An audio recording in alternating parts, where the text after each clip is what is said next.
በዚህ በኩፍኝ ላይ ተሳትፎ አድርገን እኔም ልጄም ጭምር ነው ያገለገልነው። ኮቪድ ክትባት ላይ ትልቅ አገልግሎት አገልግለናል። ሰውን ኦሪንቴሽን ከጤና ጣቢያ እናነሳለን። የሚለፈፍ እንትን ነበርና የውሸት ዜናዎችና ይሄ ኮቪድ አሁኑ ኮቪዱ ጊዜውም አልፈዋል እንደገና ደግሞ የሚጎዳ ነው የሚገላችሁ ነው የሚል ነገር በጣም አስተዋጽኦ አድርገን በማስረዳት በሚገባቸው ነገር እያስረዳን ሰው ወደ ክትባቱ እንዲመጣ እናደርግ ነበርና በጣም ጥሩ ስራ ነው የተሰራው። ከፈጣሪ የሚመጣ ነገር አለ።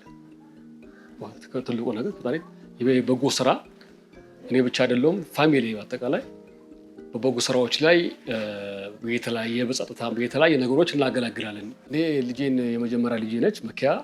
ይሄ ፕሮግራም ሲመጣ እኔ ወደዚህ ፕሮግራም እንዲሳተፉ በዋነኝነት አንደኛ ግን እንድሳተፍ ያደረገኝ አባቴ ነው።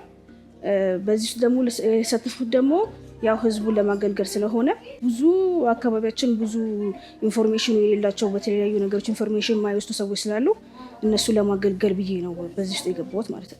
በኤስኤልኤል ስንሰራ የምንሰራው ፕሮጀክቱ ጠዋት እንወጣለን።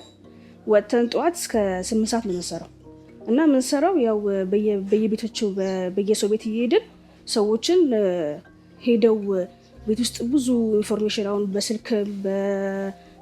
በስልክም በቲቪም በጋዜጣም ኢንፎርሜሽን ለማያገኙ ሰዎችን እነሱን ኢንፎርሜሽን በማግኘት እንዲያገኙና ወደ አጠገባችን ወዳሉ ጤና ጣቢያ እየሄዱ ሕክምናውን እንዲወስዱ በማድረግ ልጆች ጋር ስቀርብ ያው እነሱ እኔ ያልኳቸውን ነገር በመረዳት እነሱም ደግሞ እኔ ያሉኝን ነገር በመረዳት ሁለታችንም በቃ በመግባባት ያው የተለያዩ ነገሮች ሊሸውዱን ይችላሉ፣ ግን ከዚህ በላይ ሊያስደስቱን አይችሉም። በተጨማሪ ግን እኔ አሁን ከእድሜ አንጻር ከመጀመሪያ ጀምሮ ነው ከልጅነት ጀምሮ ከፍጥረት ጀምሮ ነው እና እዚህ ስራ ላይ ተሳተፍ ያደረገኝ ይሄ ነው።